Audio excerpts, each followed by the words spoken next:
sejarah, dan misteri tombak Kanjeng Kiai Baru Klinting. Pusaka andalan Mataram Islam yang dikagumi dunia. Salah satu pusaka Keraton Yogyakarta yang berasal dari zaman Kerajaan Mataram Islam adalah tombak Kanjeng Kiai Baru Klinting. Tombak ini memiliki cerita yang menarik dan misterius, mulai dari asal mulanya, kemampuannya, hingga hubungannya dengan batu meteor. Bagaimana cerita selengkapnya? Mari kita saksikan. Tombak Kanjeng Kiai Baru Klinting sebelumnya adalah milik Ki Ageng Mangir Wonoboyo, seorang yang memberontak terhadap Panembahan Senopati. Kiai Baru Klinting merupakan pusaka andalan milik Ki Ageng Mangir Wonoboyo, yang merupakan keturunan kelima dari Prabu Brawijaya Raja Majapahit. Tombak ini konon dibuat dari batu meteor yang jatuh di daerah Mangir. Batu meteor ini memiliki kandungan logam titanium yang sangat kuat dan tahan karat. Selain itu, batu meteor juga diyakini memiliki kekuatan alam yang luar biasa karena telah terbakar di atmosfer ketika memasuki bumi. Ki Ageng Mangir Wonoboyo menggunakan tombak Baru Klinting sebagai senjata andalannya dalam melawan Panembahan Senopati. Namun, dalam perang tanding yang terjadi di daerah Pleret, Bantul, ia kalah dan tewas oleh Panembahan Senopati yang menggunakan tombak Kanjeng Kiai Pleret. Tombak Baru Klinting kemudian jatuh ke tangan Panembahan Senopati dan disimpan di Keraton Mataram. Tombak ini kemudian diberi nama tambahan Kanjeng Kiai sebagai penghormatan kepada Ki Ageng Mangir Wonoboyo.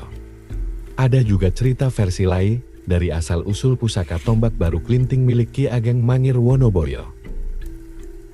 Tak lama setelah runtuhnya Kerajaan Majapahit yang dipimpin oleh Brawijaya V, terdapat kejadian yang menggemparkan orang-orang di daerah Mangiran, saat ini Mangir, Bantul, Yogyakarta. Dalam kisah tersebut diceritakan seorang perempuan yang tidak pernah menikah dengan laki-laki manapun, akan tetapi perempuan tersebut hamil dan melahirkan seekor ular sebesar lengan orang dewasa.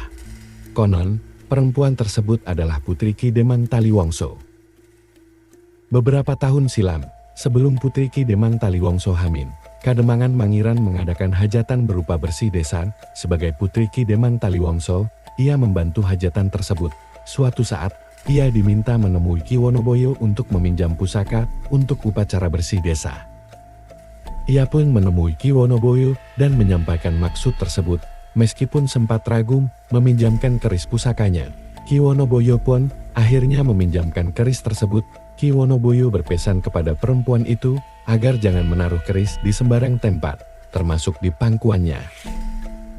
Nahasnya, perempuan tersebut lupa dengan pesan Ki Wonoboyo sesampainya ia di rumah, sebab ia disibukkan dengan kegiatan bersih desa dan menemui wanita-wanita yang sedang sibuk memasak di dapur. Bahkan, ia melakukan kesalahan yang fatal karena menaruh keris pusaka itu di pangkuannya. Seketika saja, keris tersebut hilang tak berbekas di pangkuannya. Sontak saja perempuan putri Ki Demang Taliwangso menjerit dan wajahnya pucat pasi. Tak lama setelah itu, perempuan itu pingsan dan semua orang panik terutama Ki Demang Taliwangso. Ki Demang Taliwangso segera memberitahukan kejadian itu kepada Ki Wonoboyo. Ki Demang meminta Ki Wonoboyo hadir ke Kademangan Mangiran untuk menyembuhkan sang putri. Gadis itu terlihat sangat ketakutan, akan tetapi Ki Wonoboyo tidak marah sedikit pun. Itu sudah menjadi suratan takdir, meskipun peristiwa ini memang tidak diinginkan. Karena kecerobohan putrimu, keris pusaka itu lenyap dan masuk ke dalam rahimnya, bisik Ki Wonoboyo pada Ki Demang Taliwangso. Karena empatinya pada sang sahabat, akhirnya Ki Wonoboyo menawarkan diri untuk menjadi suami putrinya dengan syarat ia tidak akan mau menyentuh putrinya. Tawaran tersebut pun diterima oleh Ki Demang Taliwangso. Bayi ular yang dilahirkan oleh putri Ki Demang Taliwangso itu pun mengetahui cerita tersebut. Menyadari hal itu, ular tersebut berkeinginan untuk bertemu dengan ayahnya.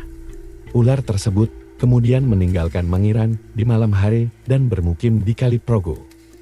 Semakin lama, tubuhnya semakin besar hingga menjelma seekor naga yang sangat besar dan menakutkan. Setiap kali ia bergerak, daerah tepi Kaliprogo pun menjadi longsor. Hal itu sangat meresahkan penduduk sekitar. Ki Wonoboyo yang saat itu sedang bersemedi di puncak Gunung Merbabu pun mendengar cerita tersebut. Ki Wonoboyo pun mengakhiri semedinya dan turun gunung untuk mengusir ular tersebut.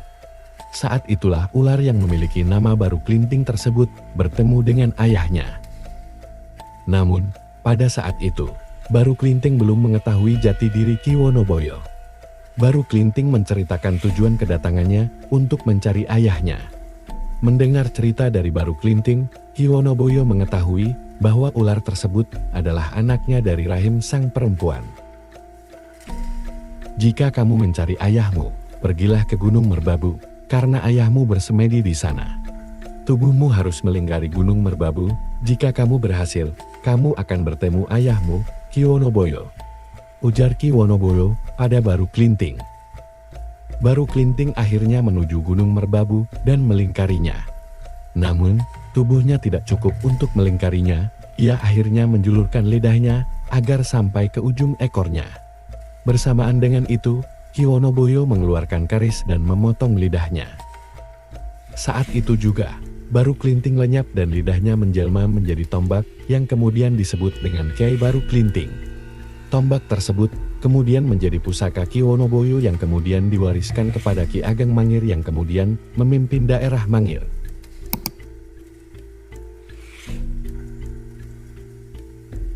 Tombak Kanjeng Kiai Baru Klinting tidak hanya memiliki kekuatan fisik yang luar biasa, tetapi juga memiliki kekuatan gaib yang dapat mengalahkan musuh-musuh Mataram Islam. Salah satu contohnya adalah ketika tombak ini digunakan oleh Kinaya Dharma, seorang abdi dalam Sultan Agung Hanyokrokusumo, Raja Mataram Islam ketiga. Kinaya Dharma ditugaskan untuk berperang tanding melawan Adipati Pragola II, seorang pemberontak yang menentang kekuasaan Mataram. Adipati Pragola II dikenal sebagai orang yang tak mempan senjata karena memiliki ilmu kebal. Namun, ketika ia bertemu dengan Kinaya Dharma yang membawa tombak Kanjeng Kiai Baru Klinting, ia tidak berkutik. Ilmu kebal itu tak berguna di hadapan tombak Kanjeng Kiai Baru Klinting. Melalui pusaka ini, tubuhnya bisa ditembus dan akhirnya dikalahkan. Tombak Kanjeng Kiai Baru Klinting juga dikagumi oleh dunia karena merupakan salah satu pusaka tertua dan terlangka di Indonesia. Tombak ini masih tersimpan dengan baik di dalam Keraton Ngayogyakarta Hadiningrat hingga saat ini. Tombak ini juga menjadi salah satu simbol kekuatan dan kejayaan Mataram Islam di masa lalu.